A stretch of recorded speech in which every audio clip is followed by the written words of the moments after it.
Second सब unit वो है कि strategies for making school inclusive.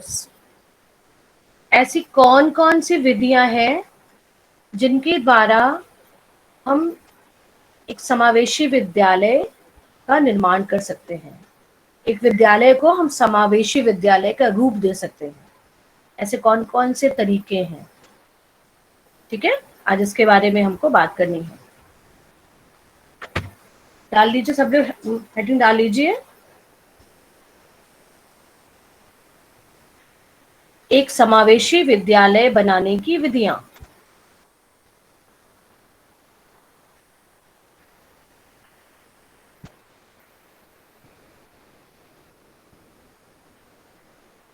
सबसे पहला जो हमारी विधि है विद्यालय को समावेशी रूप देने के लिए, वो है पर्याप्त एवं प्रशिक्षित अध्यापकों का प्रावधान। पर्याप्त एवं प्रशिक्षित अध्यापकों का प्रावधान। कोई विद्यालय हम तभी उसको हम समावेशी बना सकते हैं जब उसमें छात्रों के अनुपात में शिक्षक भी पर्याप्त मात्रा में उपलब्ध हो। ठीक है, जो भी हमारे मानक हैं, छात्र और शिक्षक का जो रेशियो होना चाहिए विद्यालय में, उसके अनुसार पर्याप्त मात्रा में शिक्षक भी वहां मौजूद हों और वो प्रशिक्षित हों, क्योंकि समावेशी शिक्षा में जो शिक्षक हैं उनको सामान्य बच्चों के साथ साथ विशेष बच्चों के साथ भी कार्य करना है, तो उनके अंदर वो कौशल भी हो जो कि एक समावेशी अध्यापक के अंदर होना चाहिए। पहला तरीका है हमारा ये, ठीक है। आरटीई एक्ट 2009, आरटीई एक्ट के बारे में सुना है, राइट टू एजुकेशन एक्ट 2009 में ये कहा गया है, उसके अनुसार जो प्राथमिक स्तर है उसमें जो छात्र और शिक्षक रेशियो है वो 1:30 का है। मतलब अगर कक्षा में 30 छात्र हैं तो उनके लिए एक शिक्षक का होना अनिवार्य है। और जो उच्च प्राथमिक स्तर है उसमें जो मानक है वो है 35 छात्रों पर एक शिक्षक, आरटीई एक्ट 2009 के अनुसार। तो ये जो मानक बनाए गए हैं, इन मानकों के अनुसार अध्यापकों की पर्याप्त संख्या में अगर हम व्यवस्था करेंगे विद्यालय में, और साथ ही साथ अगर वो प्रशिक्षित भी होंगे, तो हम ये कह सकते हैं कि हम विद्यालय को समावेशी बना सकते हैं। सामान्य विद्यालय को हम समावेशी विद्यालय का रूप दे सकते हैं। तो ये हुआ पहला पॉइंट। हाँ बेटा, हाँ, सामान्य विद्यालयों के लिए ही है, लेकिन यहाँ पे हम अगर प्रशिक्षित अध्यापक होंगे, इसलिए हमने पर्याप्त के साथ साथ प्रशिक्षित अध्यापक को भी जोड़ दिया है। तो जो प्रशिक्षित अध्यापक होंगे वो विशेष बच्चों की आवश्यकताओं के बारे में उनको मालूम होगा, तो वो उसके हिसाब से बच्चों को एक्स्ट्रा एजुकेशनल सपोर्ट भी दे सकते हैं। हम आगे जो आएंगे पॉइंट्स उसमें हम इसके बारे में भी बात करेंगे, ठीक है। तो ये हुआ हमारा पहला पॉइंट। दूसरा पॉइंट जो है वो है अर्ली आइडेंटिफिकेशन ऑफ CWSN, मतलब विशेष आवश्यकता वाले बच्चों की शीघ्र पहचान करना। विशेष आवश्यकता वाले बच्चों की शीघ्र पहचान करना। अब ये पहचान कैसे की जा सकती है? शीघ्र पहचान किस तरह से हम शीघ्र पहचान कर सकते हैं, कोई बता सकता है?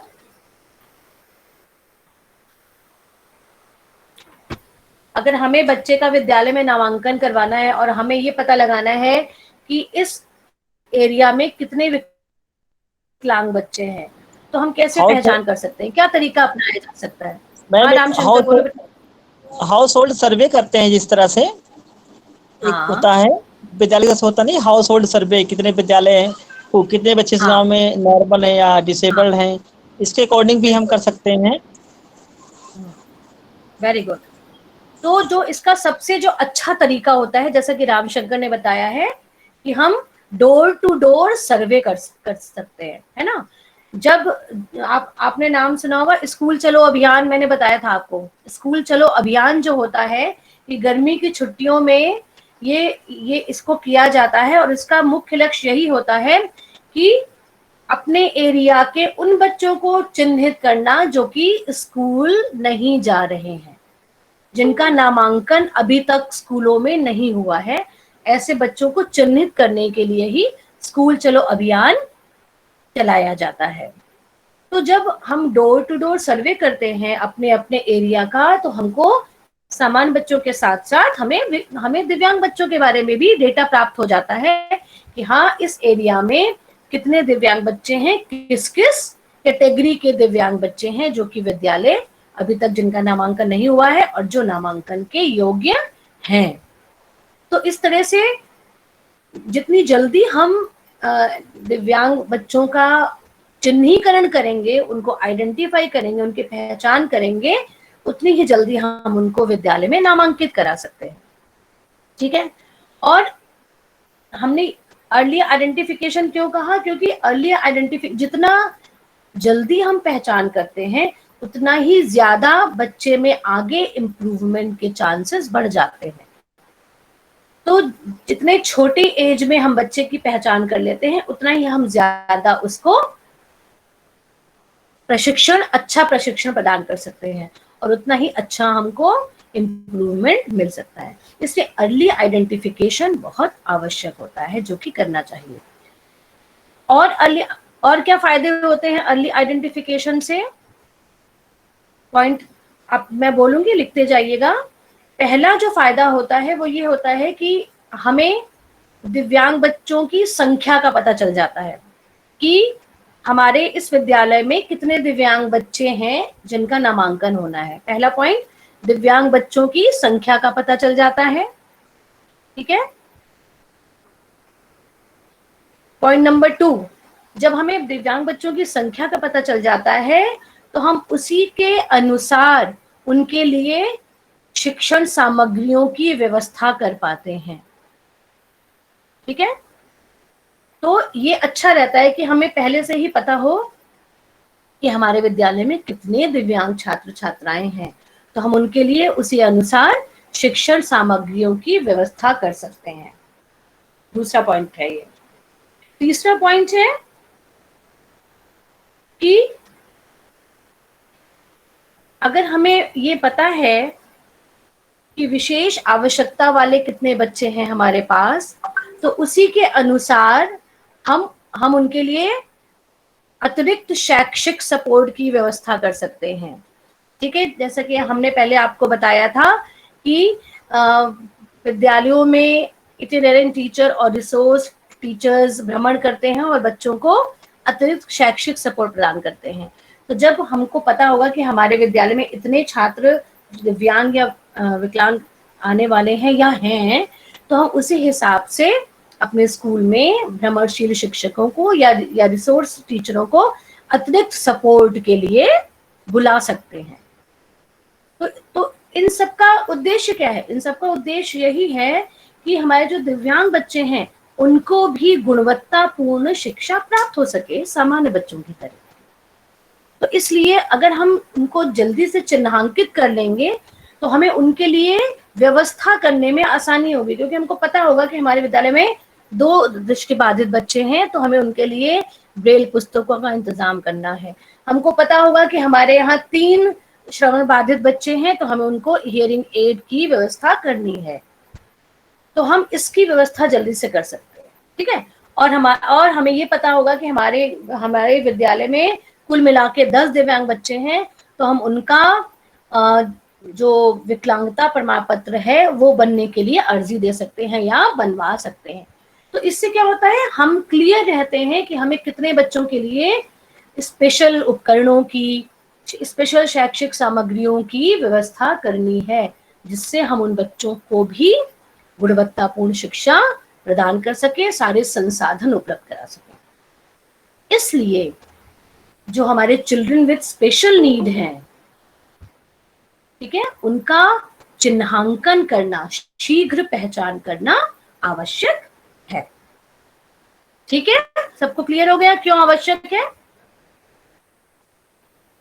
चलिए, फिर जो तीसरा पॉइंट है, थर्ड पॉइंट, वो है विशेष आवश्यकता वाले बच्चों का आकलन। Third point, assessment of children with special needs.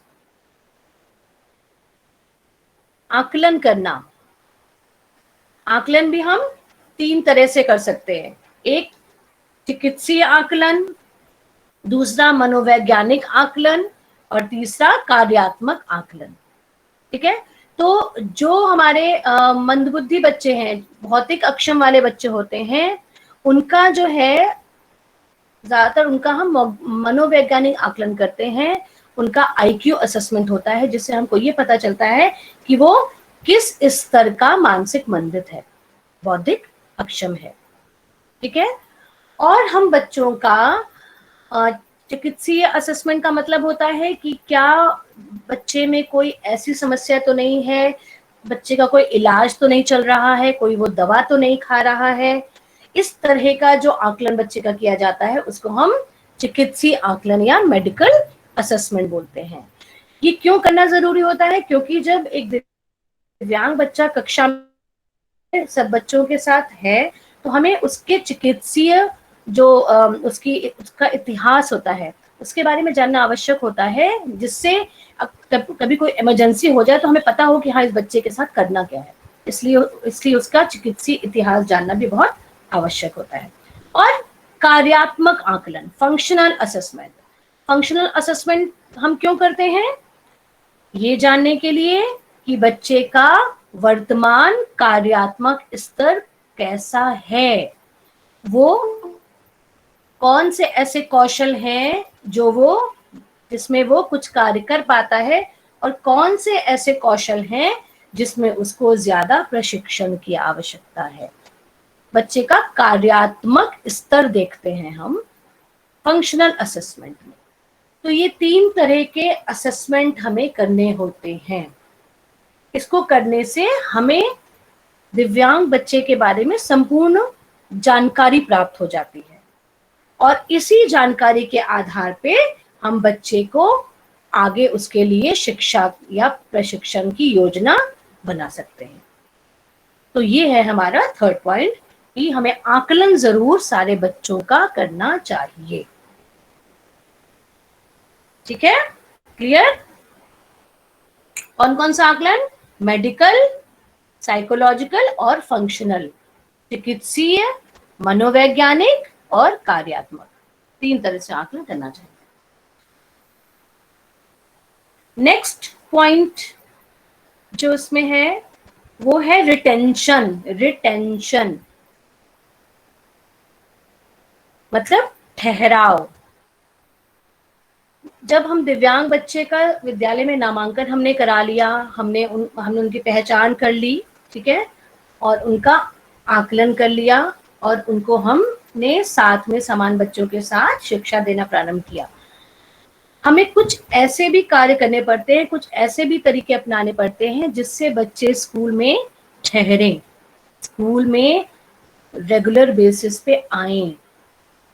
ठीक है, ये नहीं कि एडमिशन कराने के बाद उन्होंने स्कूल आना ही छोड़ दिया। तो कुछ ऐसे मेजर्स हमको करने चाहिए, कुछ ऐसे कार्य करने चाहिए जिससे बच्चे स्कूल में ठहरें, क्योंकि जब तक बच्चे स्कूल में रुकेंगे नहीं, रोज आएंगे नहीं, तब तक उनका शिक्षण और प्रशिक्षण प्रभावशाली ढंग से नहीं कर पाएंगे हम। तो बच्चों का रोज स्कूल आना बहुत आवश्यक है। उसके लिए हम कुछ चीजें हमें करनी होती हैं, जैसे क्या? पहला पॉइंट कि बच्चे को हमेशा शिक्षण सामग्रियों के द्वारा ही पढ़ाया जाए, तो उपयुक्त शिक्षण सामग्रियों की व्यवस्था करना पहला पॉइंट। बच्चों को स्कूल में रोकने के लिए, जिससे बच्चे बोर ना हो और उन्हें चीजें अच्छे से समझ में आए। दूसरा पॉइंट, अतिरिक्त शैक्षिक सपोर्ट देना चाहिए, एक्स्ट्रा एजुकेशनल सपोर्ट। मतलब अगर बच्चे को कोई कंसेप्ट समझ में नहीं आ रहा है तो हमें उसे थोड़ा सा अलग से समय देके और अच्छे से उसको समझाने का प्रयास करना चाहिए और सरल भाषा में उसको वो कंसेप्ट देने की कोशिश करनी चाहिए। तो अतिरिक्त शैक्षिक सपोर्ट होना चाहिए। थर्ड पॉइंट,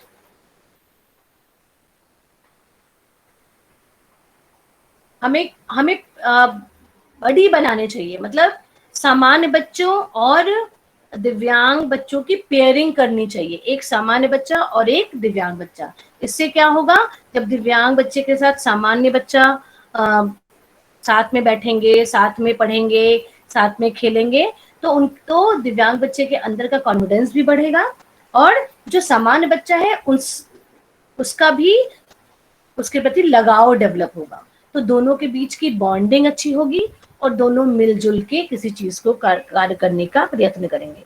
सामान्य बच्चों और दिव्यांग बच्चों को आपस में मिलजुल के हमें पढ़ाने का प्रयास करना चाहिए। दो का पेयर, तीन का पेयर बना देना चाहिए और जो सामान्य बच्चा है उसको ये रिस्पॉन्सिबिलिटी देनी चाहिए कि आपको इस बच्चे के साथ इस बच्चे की सहायता करनी है। तो इस तरह से क्या होगा, जो पीयर ग्रुप है बच्चों का, उनके जो सहपाठी हैं, जब वही उनकी सहायता करेंगे तो वो स्कूल आने से कभी नहीं हिचकेंगे। ठीक है, तो उनको ये लगेगा कि हाँ, हम भी इसी कक्षा का हिस्सा हैं और हम भी इन्हीं में से एक हैं। जब ये फीलिंग आती है ना बच्चों कि हम भी आप में से ही एक हैं, तो बच्चे का मोटिवेशन बहुत बढ़ जाता है और वो रोज स्कूल आने का उसका मन करता है। तो ये बहुत इंपॉर्टेंट, ऐसा करना चाहिए अध्यापक को स्कूल के अंदर। ठीक है, ये तो कुछ एक्टिविटी, कुछ चीजों पे ध्यान दिया। और भी कुछ चीजें करते हैं बच्चों को ठहराने के लिए, जैसे बच्चों को किताबें देना, स्कूल बैग देना, ठीक है, फ्री में यूनिफॉर्म उनको देना, सारी चीजें फ्री में उनको मुहैया कराना जैसे सब बच्चों को मिलती हैं। ठीक है, स्टेशनरी, ड्रेस और क्या बोलते हैं आपको, यूनिफॉर्म, ठीक है, और मिड डे मील। तो ये सब चीजों से क्या होता है, बच्चे स्कूल की तरफ आकर्षित होते हैं कि वहां हमें ये सारी चीजें मिलेंगी तो हम स्कूल जाएंगे। तो बच्चों के ठहराव को सुनिश्चित करने के लिए हमें ये कुछ चीजें, कुछ गतिविधियां करनी चाहिए।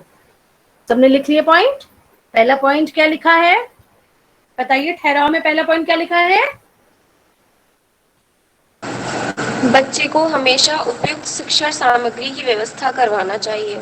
ठीक है दीक्षा, ओके। अब कौन बताएगा नेक्स्ट? अतिरिक्त शैक्षिक सपोर्ट प्रदान करना चाहिए। Very good. नेक्स्ट और कौन बताएगा? अनीता, तुम बताओ और क्या बताया मैंने? अनीता,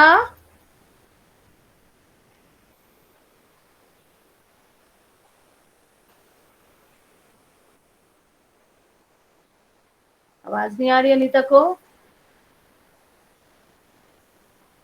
और कौन बताएगा थर्ड पॉइंट? दिव्यांग बालकों तथा सामान्य बालकों के जोड़े बनाना चाहिए, उन्हें आपस में खेलने के लिए या साथ बैठने के लिए प्रेरित करना चाहिए, हाँ, जिससे वेरी गुड, वेरी गुड, है ना। तो ये सारी चीजें अगर हम करेंगे तो हम अपने सामान्य विद्यालय को भी समावेशी विद्यालय का रूप दे सकते हैं। ठीक है, अगला पॉइंट जो हमारा है वो है वही बैरियर फ्री एनवायरनमेंट, जो कि जिसकी हमें हमेशा बात करनी है। जब भी हम समावेशन की बात करते हैं तो बैरियर फ्री एनवायरनमेंट की बात हमको हमेशा करनी है कि विद्यालय तभी समावेशी बनेगा जब वहां का वातावरण बाधा मुक्त होगा।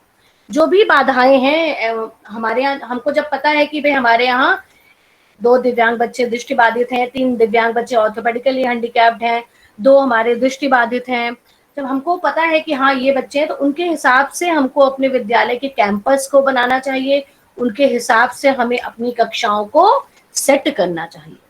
तो जिस तरह की बाधाएं उन बच्चों के लिए हमारे विद्यालय में हो, उन बाधाओं को मुक्त करना बहुत आवश्यक है। ठीक है, एक विद्यालय को हम समावेशी तभी कह पाएंगे जब वो बाधा मुक्त होगा। उस विद्यालय पढ़ने वाले प्रत्येक बच्चों की पहुंच में होगा वो विद्यालय, वो हर तरह से उसको एक्सेस कर पाए, तभी वो असली रूप में समावेशी कहलाएगा। तो बाधा मुक्त वातावरण जो है, ये अगला पॉइंट था। उसके बाद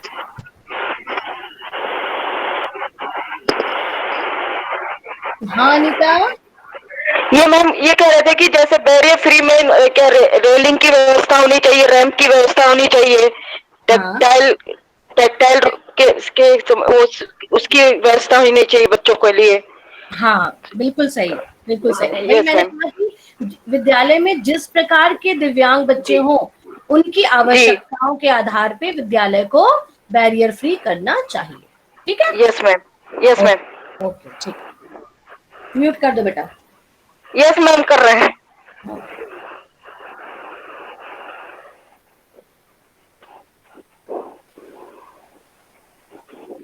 ठीक है, और जो ओके नेक्स्ट पॉइंट जो है वो है हेट्रोजेनस ग्रुपिंग। हेट्रोजेनस ग्रुपिंग मतलब मिश्रित समूह बनाना। जब हम बच्चे से कोई कार्य करवाएं, मान लीजिए स्पोर्ट्स का पीरियड है या म्यूजिक का पीरियड है, या हम उनको संगीत सिखा रहे हैं, उनको वो खेल रहे हैं या वो आर्ट बना रहे हैं, तो हमें मिश्रित ग्रुपिंग करनी चाहिए। मतलब अगर मान लीजिए कि समूह में 5 बच्चे हैं, तो उसमें से अगर 3 सामान्य हैं तो 2 दिव्यांग हों। हमेशा मिश्रित समूह बना के बच्चों से कार्य कराने चाहिए। जो समूह वर्क है, जो भी ग्रुप वर्क आप करवा रहे हैं, उसमें हमेशा मिश्रित ग्रुप बनाना चाहिए।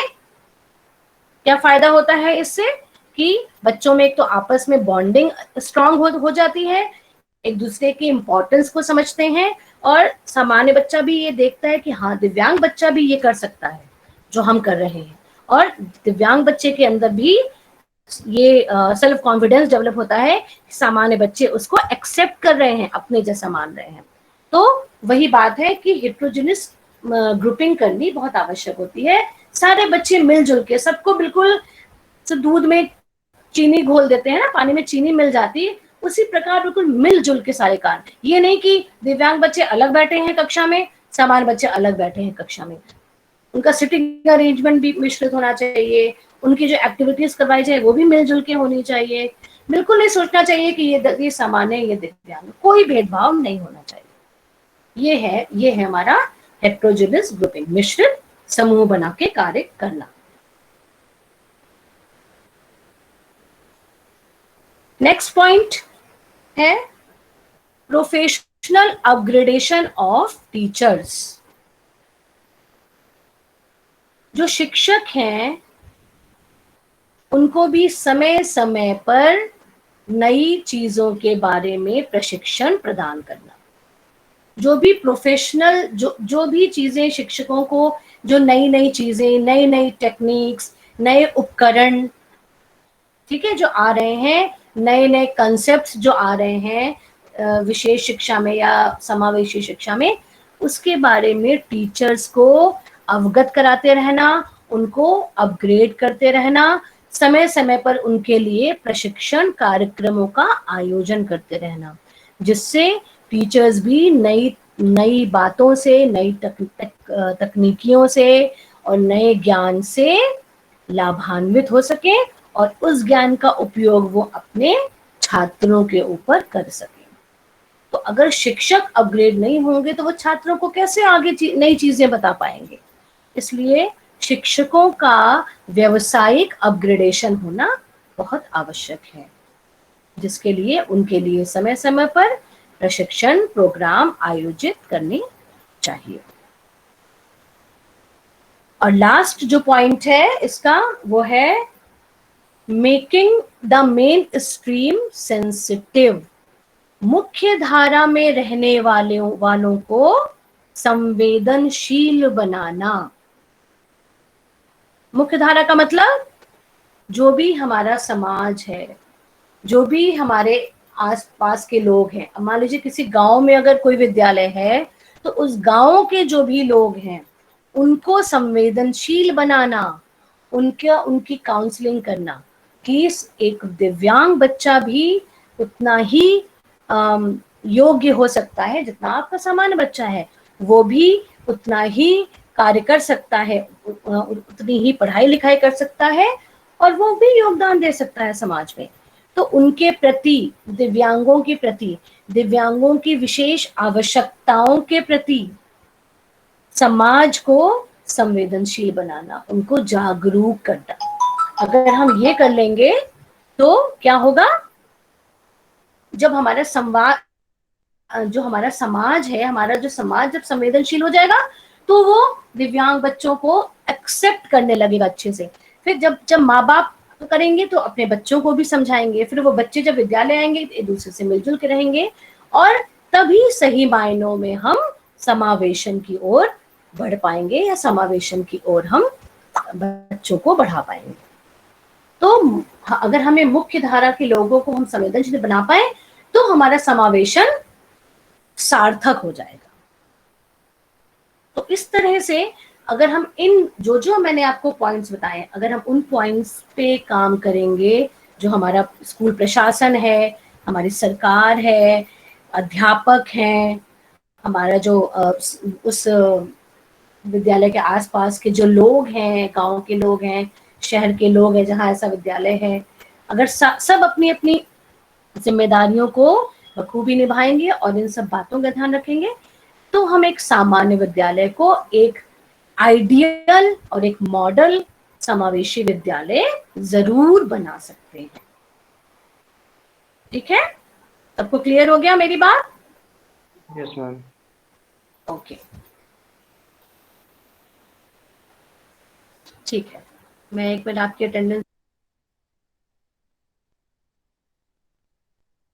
किसी को कुछ पूछना है क्या?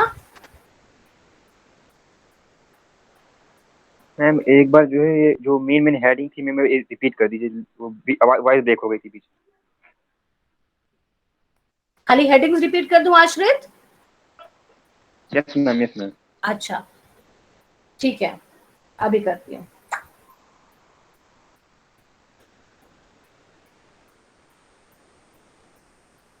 पहली हेडिंग थी पर्याप्त एवं प्रशिक्षित अध्यापकों का प्रावधान।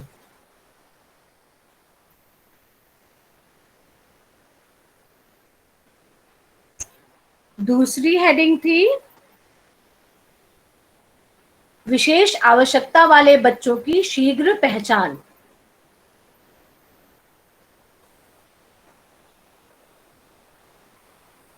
थर्ड हेडिंग थी विशेष आवश्यकता वाले बच्चों का आकलन।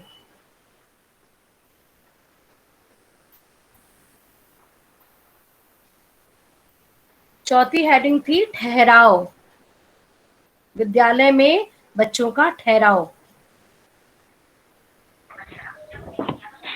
मैम नेक्स्ट हेडिंग थी, हाँ बेटा, यस मैम ये जो ठहराव हेडिंग है इसका मैम एक फर्स्ट पॉइंट बता दीजिए एक बार। ठहराव में मैंने आपको ये बताया था कि बच्चों के लिए शिक्षण सामग्रियों, उपयुक्त शिक्षण सामग्रियों की व्यवस्था रहे विद्यालय जी, में। बस वही वाला है जी मैम। हाँ वही वाला है, अब समझ में आ गया? जी मैम आ गया, आ गया। ओके ओके, ठीक है ठीक है। नेक्स्ट हेडिंग थी बैरियर फ्री एनवायरनमेंट। उसके बाद हेडिंग थी हेट्रोजीनियस ग्रुपिंग, मतलब मिश्रित समूह बनाना, बच्चों के मिश्रित समूह बनाना। Next professional upgradation of teachers, शिक्षकों का व्यावसायिक प्रशिक्षण उनको देते रहना समय समय पे।